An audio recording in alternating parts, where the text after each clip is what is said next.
Political সায়েন্সের আবার একটা নতুন টপিক নিয়ে এসেছি। আজকের এই টপিকটা হচ্ছে আমাদের 6 নম্বর টপিক শুরু হচ্ছে, ঠিক আছে?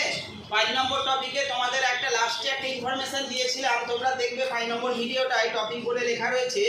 ওইখানে আমরা লিখেছিলাম নেপাল ইন্ডিপেন্ডেন্ট হয়েছিল 2006 সালে, ওইটা একটু কারেক্ট করে নেবে, 2008 সালে করে নেবে। 2008-এ নেপাল মোনার্কি থেকে নেপাল কনভার্ট হয়েছে ডেমোক্রেসিতে, 2008-এ হবে, ঠিক আছে? এরপরে দেখো এইখানে আমরা আজকে যে নতুন টপিকটা নিয়ে এসেছি তোমাদের জন্য, এখানে ডিফারেন্স বিটুইন পার্লামেন্টারি ডেমোক্রেসি আর একটা হচ্ছে প্রেসিডেন্সিয়াল ডেমোক্রেসি, ঠিক আছে? এই পার্লামেন্টারি ডেমোক্রেসি কোথায় রয়েছে, এটা সিস্টেমটা কি একটু বলে দিই। যে ইন্ডিয়ার ক্ষেত্রে পার্লামেন্টারি ডেমোক্রেসি রয়েছে, ইন্ডিয়াতে কি রয়েছে, পার্লামেন্ট রয়েছে। পার্লামেন্ট অল ওভার ইন্ডিয়ার জন্য ল মেকিং করে এবং পার্লামেন্টের দুটো হাউস রয়েছে, একটা লোয়ার হাউস লোকসভা, আপার হাউস রাজ্যসভা, এবং এই পার্লামেন্টের ওপর বেস করে Indian prime minister decision making করে পার্লামেন্টের ডিসিশনের ওপর বেস করে, ঠিক আছে? কিন্তু প্রেসিডেন্সিয়াল ডেমোক্রেসিতে প্রেসিডেন্টই হচ্ছে গভর্নমেন্টের হেড, সেখানে প্রেসিডেন্ট যেটা ঠিক করবেন সেটাই হবে সেই কান্ট্রির ক্ষেত্রে ইমপ্লিমেন্ট হবে। আর ইন্ডিয়ায় পার্লামেন্ট যেটা ঠিক করবে সেটা ইন্ডিয়ার ক্ষেত্রে ইমপ্লিমেন্ট হবে বা কার্যকর হবে। দুটো ব্যাপার বোঝা গেল, দুটোর মধ্যে তফাৎ বোঝা গেল। এখানে হচ্ছে পার্লামেন্ট মেন রোলটা প্লে করবে, ওখানে প্রেসিডেন্ট নিজেই কিন্তু ডিসিশন মেকিং করে মেন রোলটা প্লে করবে। এবার আমরা পয়েন্টগুলো বুঝবো। দেখো প্যারামিটার লিখেছি, এখানে তোমরা ফিচার্সও লিখতে পারো। চিফ এক্সিকিউটিভ কে পার্লামেন্টারি ডেমোক্রেসিতে? চিফ এক্সিকিউটিভ বা হেড অফ দ্য গভর্নমেন্ট কে? সবাই বলো প্রাইম মিনিস্টার। সবাই বলো, মুখে চুপ আছো না, সবাই তাহলে পার্লামেন্টারি ডেমোক্রেসিতে হেড হচ্ছে প্রাইম মিনিস্টার, আর প্রেসিডেন্সিয়াল ডেমোক্রেসিতে হেড কে? প্রেসিডেন্ট হচ্ছে গভর্নমেন্টের হেড, বোঝা গেল? বা চিফ এক্সিকিউটিভ। সেকেন্ড পয়েন্ট কি, relationship between the executive and legislature. এইখানে কি আছে পার্লামেন্টারি ডেমোক্রেসিতে? দ্য এক্সিকিউটিভ আর অলসো পার্ট অফ লেজিসলেচার। তোমাদের একটা ভিডিওতে দেওয়া আছে, দেখবে যে সেইখানে 3 অর্গানস অফ গভর্নমেন্ট করিয়েছি, সেইখানে ভিডিওটা তোমরা দেখে নেবে প্লেলিস্টে গিয়ে। তো সেইখানে আমি 3টে লেজিসলেচার, এক্সিকিউটিভ আর জুডিশিয়ারি, 3টের কাজ আমি বুঝিয়েছি। লেজিসলেচারে ল মেকিং হয়, এক্সিকিউটিভ লটাকে ইমপ্লিমেন্ট করে, আর জুডিশিয়ারি সেই লটাকে কি করে, আপহোল্ডিং করে বা ইন্টারপ্রিট করে এবং মানুষকে জাস্টিস প্রদান করে জুডিশিয়ারি। তো এই ক্ষেত্রে বলা হচ্ছে এক্সিকিউটিভ আর also part of legislature, executive কিন্তু লেজিসলেচারের পার্ট, এটা বলা হচ্ছে।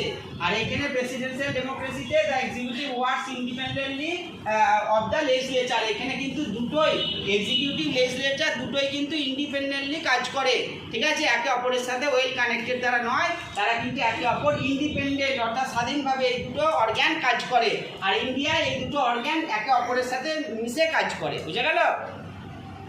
এখানে টার্মস অফ, যেমন ধরো এখানে যেটা বলা হয় এক্সিকিউটিভে কারা রয়েছে, আমরা পড়েছিলাম একটা ভিডিওতে যে পার্মানেন্ট পলিটিক্যাল এক্সিকিউটিভ, মানে পলিটিক্যাল এক্সিকিউটিভ কারা? এই যে তোমার এমএলএ এমপিরা পলিটিক্যাল এক্সিকিউটিভ, যারা তোমার রাজ্যসভা এবং লোকসভার মেম্বার, বোঝা গেল? তো তারা তো এক্সিকিউটিভ, তারাই তো লেজিসলেচারে যে ল মেকিং করছে, ব্যাপারটা বুঝতে পারলো তো? তারাই তো লেজিসলেচারে যে ল মেকিং করছে, সেই জন্য বলা হচ্ছে ইন্ডিয়ার ক্ষেত্রে যে এই দুটো একে অপরের ওপর নির্ভরশীল। মানে এরা কি, এরা executive also part of legislature, লেজিসলেচারের পার্ট, এটা বলা হচ্ছে।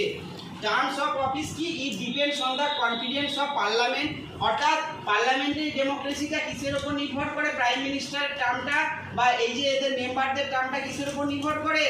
কনফিডেন্সের ওপর। যতদিন তারা ইলেকশনে জিতবে ততদিন কিন্তু এর মেম্বার হবে, বোঝা গেল? পার্লামেন্টের মেম্বার হবে। লোকসভা ভোটে যতদিন ক্যান্ডিডেটটা জিতবে ততদিন তিনি সেখানে এমপি হয়ে পার্টিসিপেট করবেন, বোঝা গেল? আর এই ক্ষেত্রে কি আছে, এই পয়েন্টটা ভালো করে বুঝবে। ইউএস এর ক্ষেত্রে বা প্রেসিডেন্সিয়াল ডেমোক্রেসির ক্ষেত্রে কি আছে, it has fixed term, set number of years per term. এই যেমন ইউএস এর ক্ষেত্রে প্রত্যেকটা টার্মের কত বছর পিরিয়ড থাকে? 4 ইয়ার্স, তাই তো? ইউএস এর ক্ষেত্রে 4 বছর হচ্ছে প্রেসিডেন্টের টাইম, আর ইন্ডিয়ার ক্ষেত্রে প্রাইম মিনিস্টারের টাইম কত বছর? 5 বছর, ঠিক আছে? তো এইখানে ধরো ইউএস এর প্রেসিডেন্ট ক্ষমতায় একবার এলেন, প্রেসিডেন্ট হলেন, তিনি একজন ব্যক্তি তার নিজের জীবনে 2 বার মাত্র প্রেসিডেন্ট হতে পারবে ইউএসএতে। সেটা পরপর 2 বার হতে পারে, বা একবার হলো আবার কিছু বছর পর আবার ভোট হলো, তখন আবার প্রেসিডেন্ট হলো। একজন ব্যক্তি অনলি ফর দুটো টার্মে মানে 2 বার প্রেসিডেন্ট হতে পারবে, তার থেকে বেশি পারবে না, বোঝা গেল? কিন্তু ইন্ডিয়াতে সেটা উল্টো। ইন্ডিয়ায় কিন্তু তিনি যতবার ভোটে জিতবেন ততবার তিনি কিন্তু পার্লামেন্টের মেম্বার হতে পারবেন বা প্রাইম মিনিস্টারও হতে পারবেন, যতবার তিনি ভোটে জিতে আসবেন, বোঝা গেল ব্যাপারটা? কিন্তু ইউএস এর ক্ষেত্রে আনলিমিটেড টাইম নয়, 2 বার অনলি ফর দুটো টার্মে তিনি কিন্তু প্রেসিডেন্ট হতে পারবেন, বুঝতে পারছো সবাই? দেখো রিমুভাল অফ এক্সিকিউটিভ, এখানে এক্সিকিউটিভকে কিভাবে রিমুভ করা যাবে? In this from the executive can be remove through vote of no confidence. এখানে ভালো করে এই টার্মটা বুঝবে। নো কনফিডেন্সের মানে কি? নো কনফিডেন্স মানে হচ্ছে অনাস্থা প্রস্তাব, অর্থাৎ প্রাইম মিনিস্টারের উপর ভরসা করতে পারছে না আদার মিনিস্টাররা, তিনি এমন কিছু অ্যাক্টিভিটি করছে। তাহলে নো কনফিডেন্সের মানেটা কি? অনাস্থা প্রস্তাব বলা হলো, তার মানে কি প্রাইম মিনিস্টার এমন কিছু অ্যাক্টিভিটি করেছেন যে যা তার উপরে আদার মিনিস্টাররা ভরসা করতে পারছেন না, তাকে ক্ষমতা থেকে সরিয়ে দিতে পারবেন। এই পার্লামেন্টে নো কনফিডেন্সের মাধ্যমে ভোট হবে, সেখানে যদি সেই ভোটে 2/3 মেম্বার সাপোর্ট করে, সেই তাকে রিমুভাল করার ক্ষেত্রে 2/3 মেম্বার, পার্লামেন্টের যতজন মেম্বার রয়েছে তাদের মধ্যে 3 ভাগের 2 ভাগ মেম্বার যদি সাপোর্ট করে, তাহলে তাকে কিন্তু ক্ষমতা থেকে সরিয়ে দেওয়া যাবে। বোঝা গেল? এই নো কনফিডেন্স সিস্টেমটাকে বলা হয় নো কনফিডেন্স। বুঝতে পারছো? আর প্রেসিডেন্টকে সরানো যাবে কিভাবে? এখানে মেথডটা কি? এইটা হচ্ছে ইমপিচমেন্ট। এটাকে কি বলা হয়? ইমপিচমেন্ট আনতে হয়। ঠিক আছে? এই ইমপিচমেন্টের মাধ্যমে প্রেসিডেন্টকে তার ক্ষমতা থেকে রিমুভ করা যায়। বোঝা গেল?